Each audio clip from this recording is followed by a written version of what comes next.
আজকে যে ক্যামেরাম্যানগুলা তিনি দেখতেছেন গাড়িতে বসে, সবাই তিনি গ্রেপ্তার হয়েছে আদালতে তোলা হচ্ছে জন্যে ভিডিও রেকর্ড করতেছে।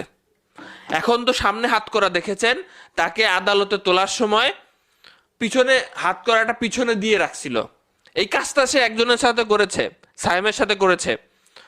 সায়েম তাকে নিয়ে একটা ভিডিও বানাইছিল, তাকে ডিবিতে ডাকা হয়েছে এবং তৌহিদ আফ্রিদি ভিডিও কলে ছিল, তার মুখে কাপড় দিয়ে আচ্ছারে আঘাত করছে এবং ক্ষমা চাওয়াইছে এবং ভিডিও কলে সে হাসছে এবং দেখছে,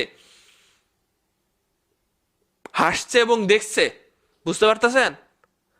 স্বপন আহমেদ তারা নিয়ে ভিডিও করছিল, তার জীবনটাই মনে হয় নষ্ট হয়ে যায় একটা বছর। তাকে নিয়ে ঠুনকো ভাবে কেউ কোনো কথা বললে সে নিতে পারতো না। তা ভাই আমি তো বেঁচে গেছি, যে তারা নিয়ে কেউ এক ফোঁটা যদি কথা বলতো, সে তার সাথে যোগাযোগ করতো বিভিন্নভাবে, আইনজীবী আইন প্রশাসন দিয়ে তারা ভয় দেখাইতো, মানে